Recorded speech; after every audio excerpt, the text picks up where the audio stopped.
Aunque los medios de comunicación ya no lo muestren tanto, el genocidio en Gaza perpetrado por el Estado de Israel continúa.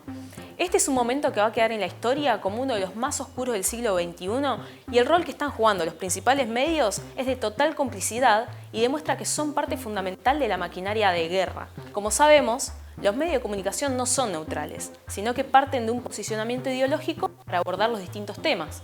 Cada palabra, cada imagen que eligen y recortan refleja esto. Veamos cuál es el abordaje que hacen sobre lo que está ocurriendo en Gaza. Well, the Palestinian observer to the United Nations, Riyad Mansour, is... As Israel inches closer to launching that massive ground operation into Gaza, This is Hamas, that non-violence. Do you know where they are? What we know is that Hamas only responds to pressure. Empecemos por el título, que la mayoría de los medios de comunicación hegemónicos le ponen al hecho.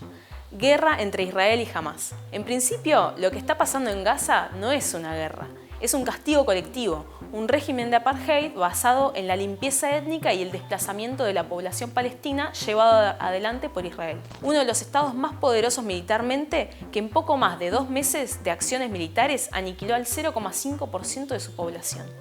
Y por su parte, Gaza no es un estado, sino que es parte de los territorios ocupados de Palestina, los cuales se encuentran cercados y controlados por Israel. El segundo problema con decir guerra entre Israel y Hamas es la forma desigual de mencionar a los dos bandos. Por un lado, todo un pueblo, Israel, luchando contra una organización terrorista, Hamas. Pero Gaza no es Hamas, e Israel no está asesinando solo a miembros de Hamas, sino a miles y miles de civiles gazatíes. Es más, desde el 7 de octubre, los colonos israelíes y las fuerzas de defensa israelí también asesinaron a cientos de palestinos en Cisjordania, donde la influencia de Hamas es mucho menor. Además de esta operación, los grandes medios de comunicación utilizan una enorme cantidad de herramientas para justificar este tipo de masacres.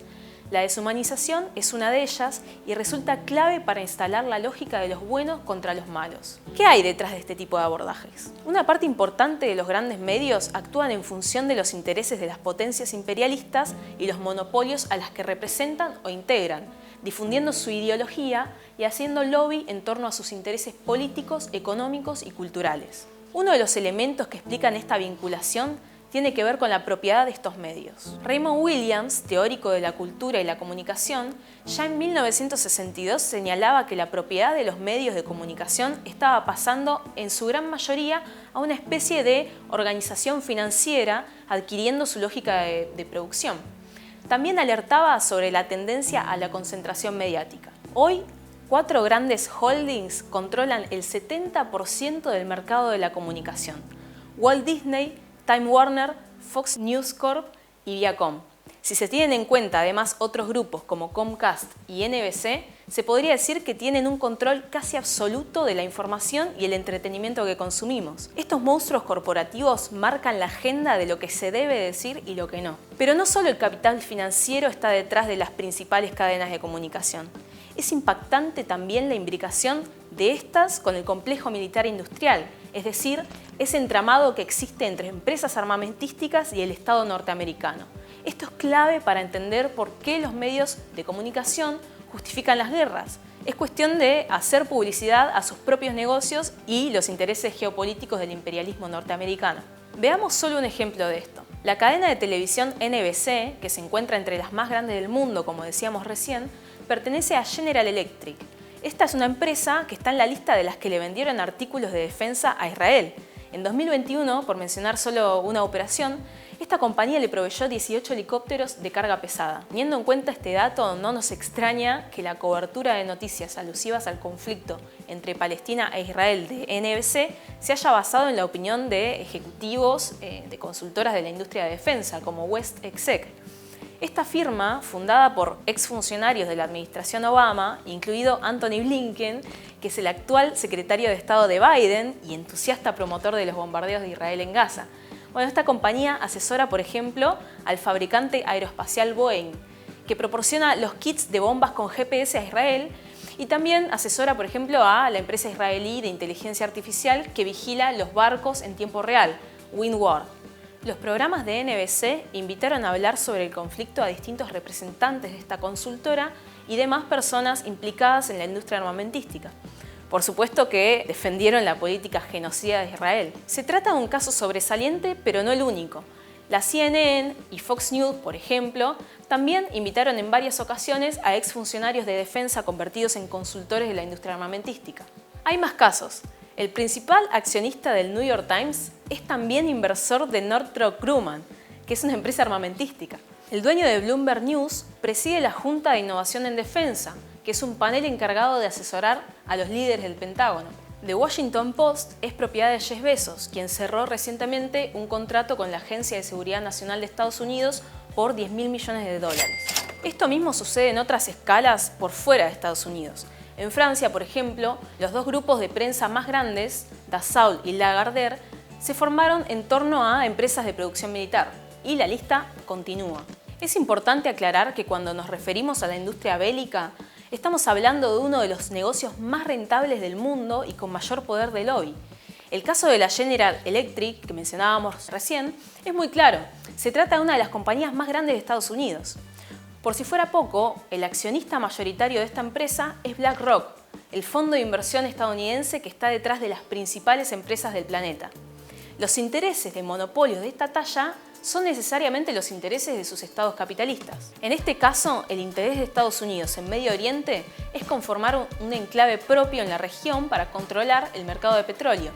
Eso explica que desde la Segunda Guerra Mundial Estados Unidos haya destinado tantos recursos a Israel y su ejército. O sea, no destinó esa cantidad de recursos a ningún otro país del mundo. Pese a toda esta ofensiva mediática para justificar las acciones de Israel, el apoyo popular a la causa palestina se extiende en todo el mundo.